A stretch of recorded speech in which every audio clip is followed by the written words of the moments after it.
जय श्री राम दोस्तों, जय ओम, जय जगदीश हरे। दोस्तों मैं जो पिछली बार की कथा है इसमें आपको सुनाने जा रहा हूँ। तो साधु महात्मा राजा को बताकर चले गए। उन्होंने कहा आप किसी प्रकार की चिंता मत करें, गुरुवार के दिन लकड़ी काट के आया तो आपको बाजार में ज्यादा पैसा मिलेगा।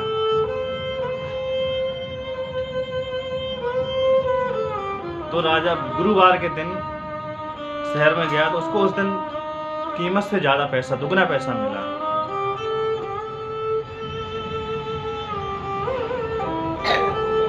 तो उसने उस पैसे को लेकर गुरु भगवान की पूजा की। उसी पैसे से पूजा का सामान लिया, गुरु भगवान की पूजन किया, पीला भोजन लिया और गुरु भगवान की पूजा की। गुरु भगवान बहुत ही प्रसन्न हुए।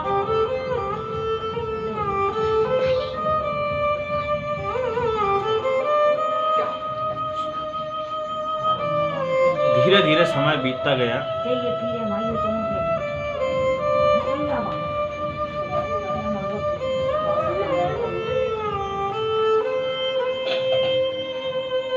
एक दिन की बात है, गुरुवार का दिन था। राजा जंगल से लकड़ी काटकर शहर बेचने के लिए जा रहा था।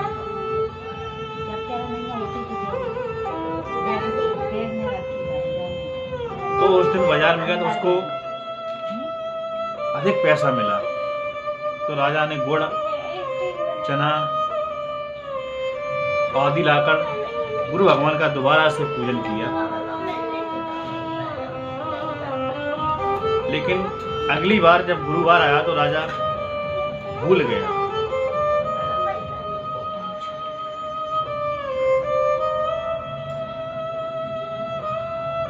तो इस कारण गुरु भगवान नाराज हो गए।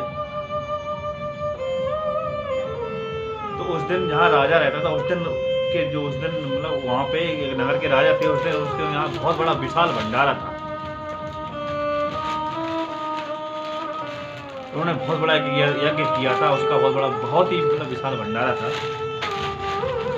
तो उन्होंने पूरे शहर में घोषणा करवा दी थी, किसी घर में खाना, आज सभी लोग यहीं पे खाना खाने के लिए आएंगे। समस्त जो जनता का सब हमारे यहाँ आए, भोजन करें। और जो आदमी मतलब जो व्यक्ति अगर राजा की आज्ञा नहीं मानेगा तो उसको फांसी दे दी जाएगी। अगर जो राजा के यहाँ भोजन करने नहीं आएगा वो राजा की उसको फांसी दे दी जाएगी। राजा की आज्ञा अनुसार पूरा शहर, मतलब जो आसपास जितना क्षेत्र था, सभी लोग भोजन करने के लिए आए। लेकिन लकड़हारा थोड़ा, मतलब राजा जो थे वो लकड़हारा थोड़ा लेट आए। तो इसलिए राजा ने उसको अपने साथ ले लिया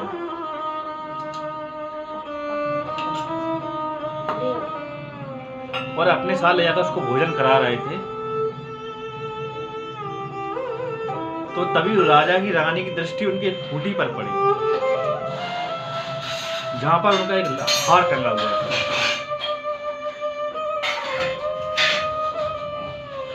तो रानी को वहां हार दिखाई नहीं दिया।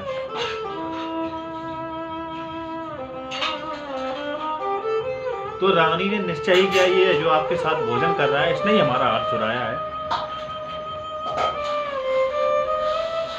तो राजा ने बिना सोचे समझे पुलिस बुलाकर उसको जेल में, अपनी कैद में, जेल में डलवा, कैद खाने में कैद करवा दिया। तो राजा जेल खाने में पड़ गया और बहुत ही दुखी विचार से रोने लगा कि पता नहीं क्या कर्म किए है मैंने, जो मुझे ये पाप मिला, मेरे को ये दंड भोगने को मिला। मेरे पूर्व जन्म का क्या कर्म है, मुझे ये दुख, बहुत ज्यादा दुख प्राप्त हुआ।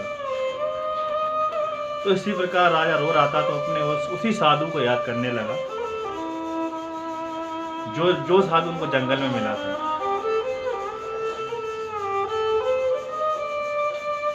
तो उसी समय गुरु भगवान प्रकट हो गए और राजा की दशा देखकर बोले, अरे मूर्ख, तूने गुरु भगवान का व्रत और कथा क्यों नहीं की, इसलिए तुमको ये दुख प्राप्त हुआ। अब चिंता मत कर, गुरुवार के दिन जेल खाने के सामने तुझे पैसे 4 पैसे पड़े मिलेंगे। उन पैसे से तू गुरु भगवान का व्रत रखना, पूजा करना, तेरे सभी कष्ट दूर हो जाएंगे। गुरुवार का दिन आया तो राजा को कैद खाने के सामने 4 पैसे पड़े मिले।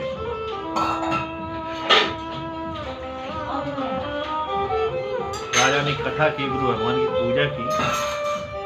उसी रात्रि को गुरु भगवान ने उस नगर के राजा को स्वप्न दिया कि हे राजा, जो तुम्हारी कैद में, जिस आदमी को आपने कैद कर रखा है, वो व्यक्ति निर्दोष है। जो व्यक्ति आपने कैद कर रखा है वो निर्दोष है। आपका हार वही खूंटी पे टंगा है।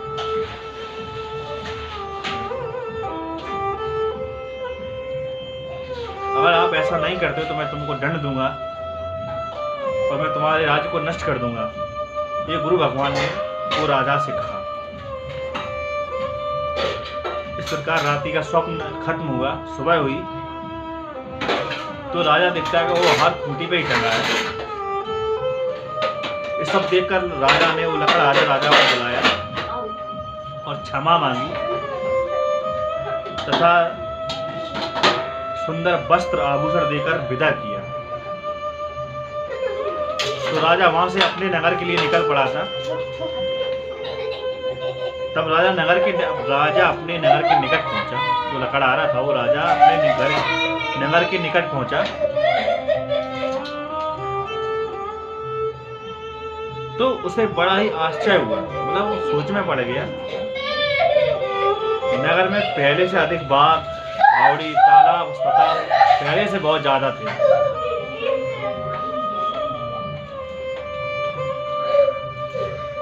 मंदिर, धर्मशाला आदि काफी बन गए थे। तो इस प्रकार रानी ने भी राजा को देखा और दासी ने भी राजा को देखा। वो भी बहुत ही आश्चर्यचकित हुई।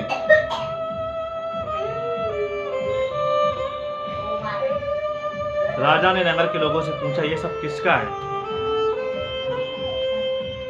तो लोगों ने कहा, ये हमारी रानी और हमारी दासी का किया हुआ है सब कुछ।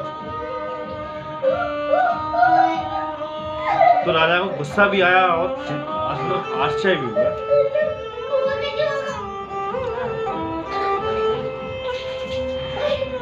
तभी दासी आई, बोली, हे राजा, आप हमें कितनी बुरी दुर्दशा में छोड़ के गए थे, तभी हमारा यह हाल हुआ।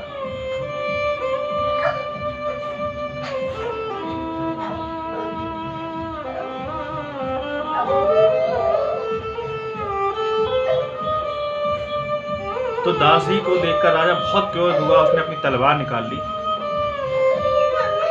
तब दासी दौड़ के गई और रानी को लेवा लाया। तो राजा ने रानी से पूछा, ये धन तुम्हें कहां से प्राप्त हुआ? तो रानी ने कहा, हमने गुरु भगवान का पूजन और बृहस्पतिदेव महाराज का व्रत रखा, हमें वहीं से सब कुछ प्राप्त हुआ। तो राजा ने भी निश्चय किया कि 7 रोज बाद गुरुवार है, हम भी व्रत रखेंगे, पूजन करेंगे।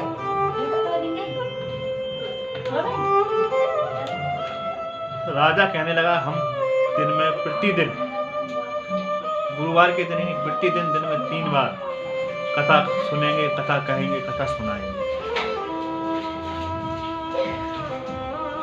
तो रोज व्रत किया करेंगे।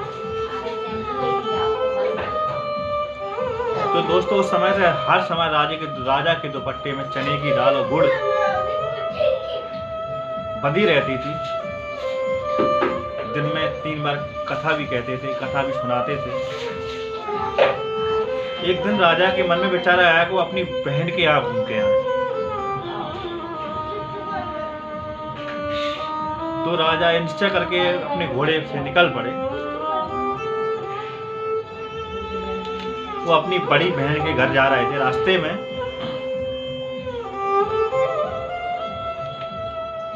कुछ आदमी एक मुर्दे को लेकर जा रहे थे। तो राजा ने रोककर कहा, सुनो भैया, रुको रुको रुको।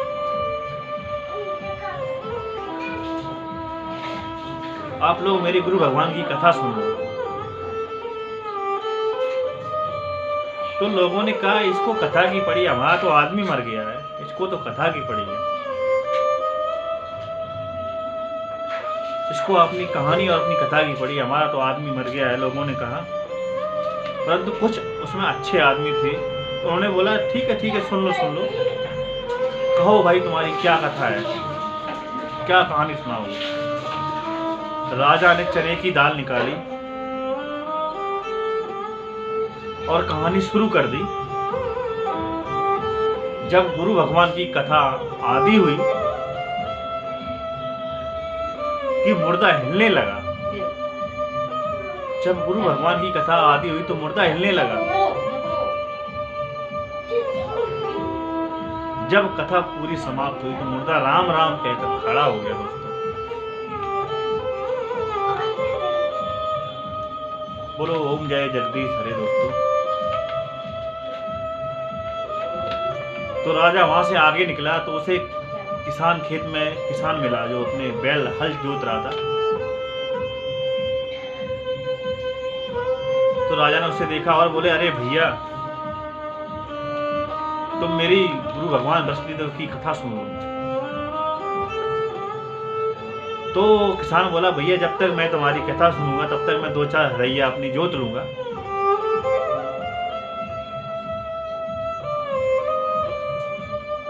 तो किसान बोला राजा आप आगे जाओ, किसी और को कथा सुनाना। तो इसी प्रकार राजा आगे चलने लगा। राजा के आगे चलते ही उसके दोनों बैल मूर्छित होकर गिर पड़े। तो बैल के पेट में बहुत जोर से दर्द होने लगा।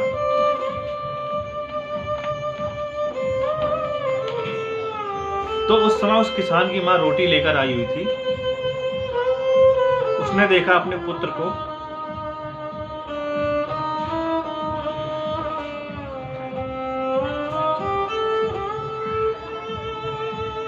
और सब हाल पूछा। उसने अपने मतलब पुत्र से सब हाल पूछा, ये कैसे हुआ, बैल क्यों बीमार हुआ, क्या हो गया।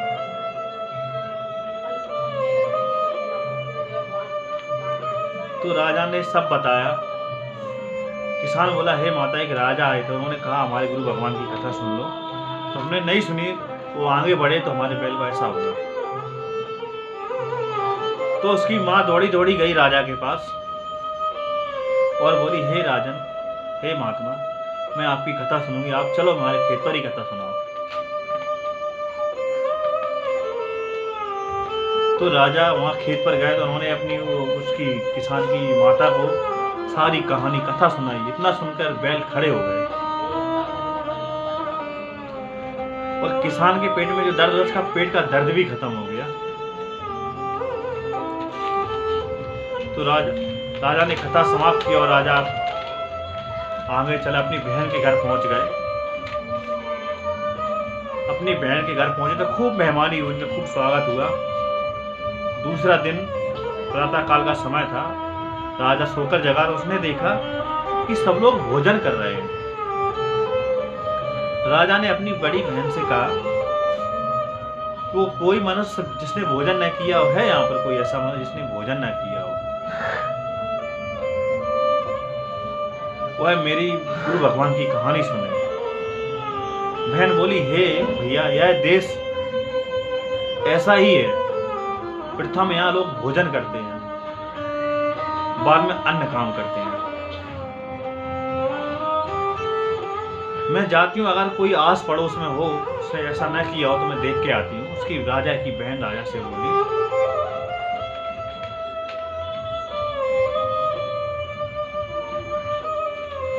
तो सब जगह गई लेकिन उसको ऐसा कोई व्यक्ति नहीं मिला जिसने भोजन न किया हो।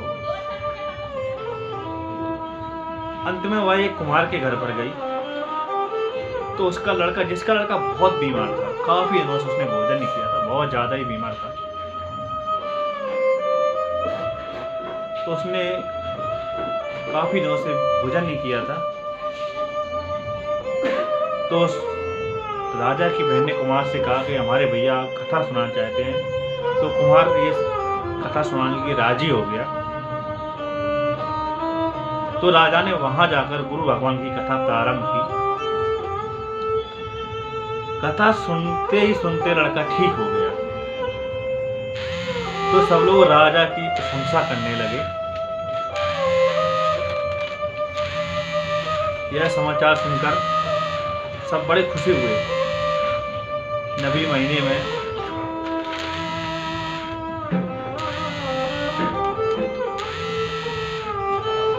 एक दिन का समय था।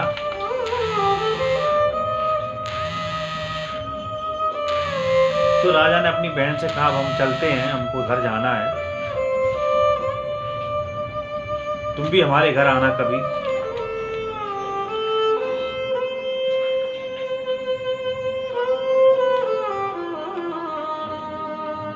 तो दोस्तों आगे की कथा हम अगले वीडियो में आपको बताएंगे। जय हिंद दोस्तों, नमस्कार, जय श्री राम, ओम जय जगदीश हरे दोस्तों।